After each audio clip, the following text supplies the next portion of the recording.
नमस्कार दोस्तों।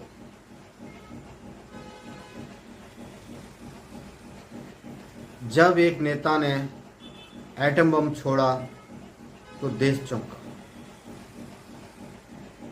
मगर इलेक्शन कमीशन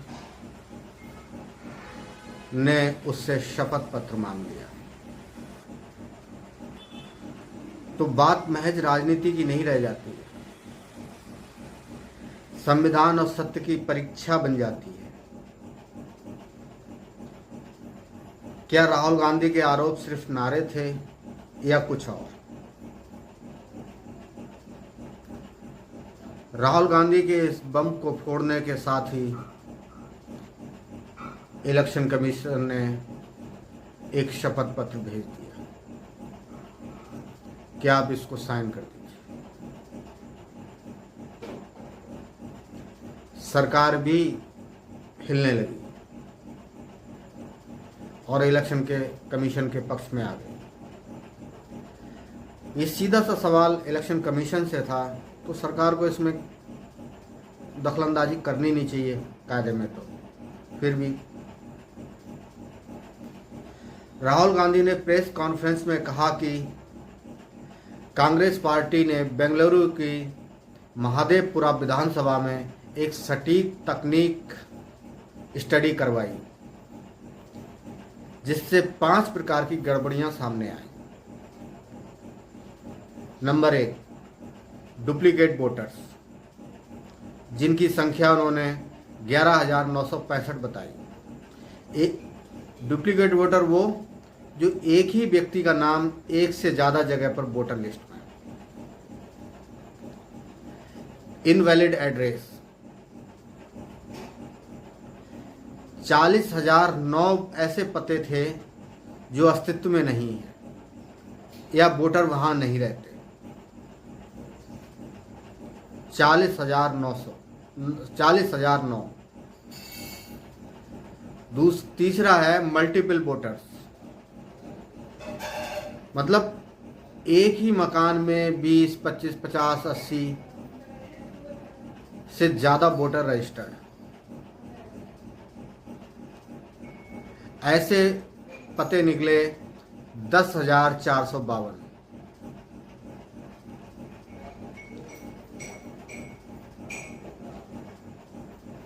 और चौथा है इनवैलिड फोटोज वाले, जिनके फोटो या तो दिखाई नहीं दे रहे, स्कैन नहीं हो पा रहे हैं, फोटो फर्जी, असामान्य या एक जैसी, जिससे पहचान मुश्किल। ये हैं 4,132। और कुछ लोगों ने फॉर्म सी का इस्तेमाल किया, जो कि न्यू वोटर्स के लिए होता है। जो पहली बार वोट करने जाते हैं उन्हें फॉर्म सी भरना पड़ता है। इसकी संख्या भी 33,692 निकली।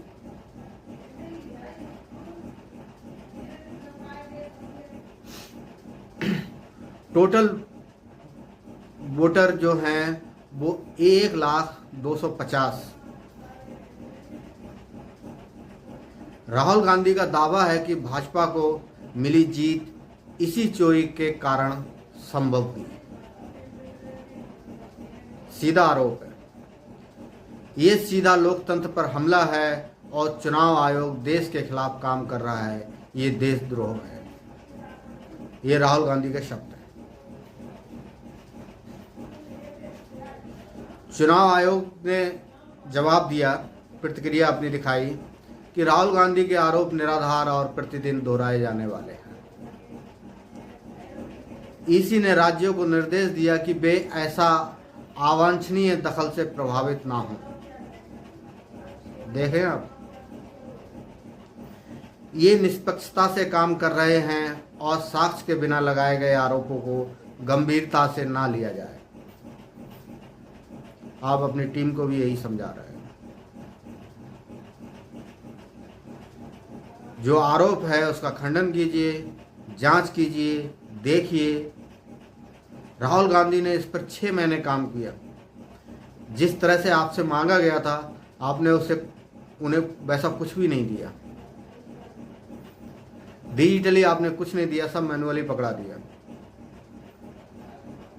और सबसे बड़ी बात यह है कि सरकार हो या इलेक्शन कमीशन, इसने हमेशा विपक्ष को बच्चा पार्टी समझा है। मगर बच्चे भी तो बड़े होते हैं एक दिन, उन्हें समझ तो आती है एक दिन। आप उनका मजाक बनाते हैं। अगले ने स्टडी की है तो उसका आप उस हिसाब से जवाब दीजिए। देश भी सुनना चाहेगा। राहुल गांधी गलत हैं या आप गलत हैं। सत्ता पक्ष के भी कुछ जवाब आए। रक्षा मंत्री राजनाथ सिंह ने तीखा जवाब दिया। क्या? अगर राहुल के पास अणु बम है तो उसे तुरंत डिटोनेट क्यों नहीं करते? अगर ये बम सच है तो देश को दिखाएं, नहीं तो ये फिर एक फुस बम निकलेगा, जैसे राफेल ईडी वाले आरोप।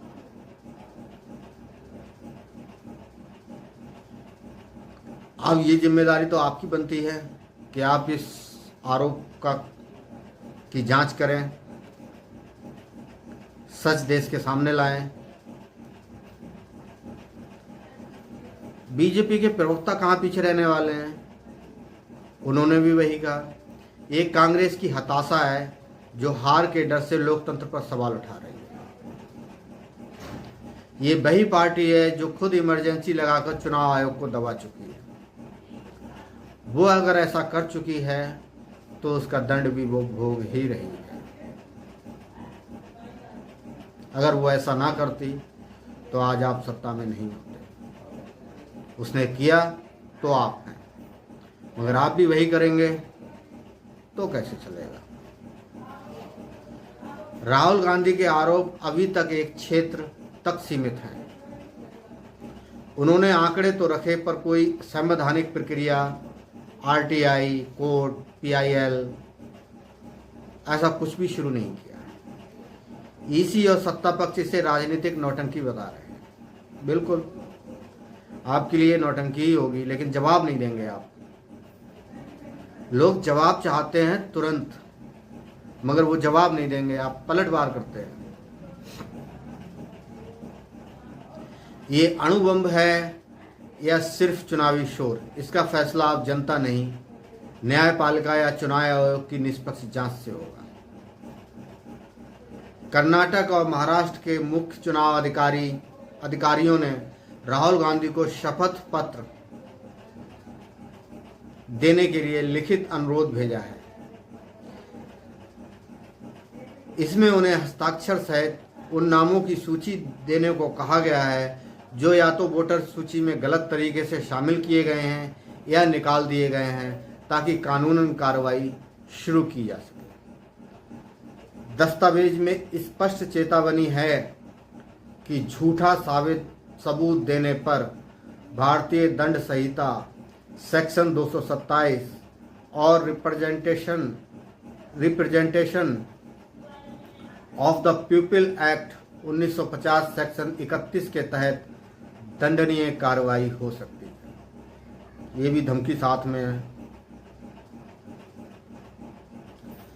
राहुल गांधी की प्रतिक्रिया। राहुल गांधी ने कहा, मैं सार्वजनिक रूप से कह रहा हूं, इसे मेरी शपथ मानिए।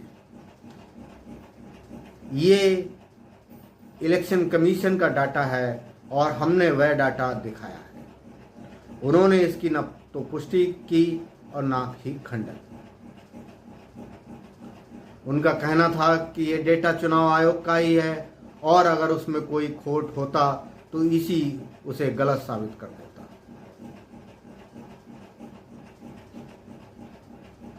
शपथ पत्र की मांग बताती है कि आयोग सिर्फ बयान सुनना नहीं चाहता, बल्कि वास्तविक कानूनी प्रमाण और जिम्मेदारी चाहता है। ये राजनीतिक बयान से कानूनी प्रक्रिया में शिफ्ट करने का संकेत है, जहां आरोपों पर न्यायालय या आयोग की निगरानी हो सके। ये भी स्पष्ट करता है कि लोकतंत्र में शब्दों से अधिक साक्ष्य मायने रखते हैं। इसका निष्कर्ष क्या निकलता है? ईसी ने शपथ पत्र मांगा, राहुल गांधी को प्रमाण सहित लिखित घोषणा पत्र करना होगा। राहुल ने उस शपथ पत्र के रूप में स्वीकार किया, अपने बयान पर विश्वास जताया।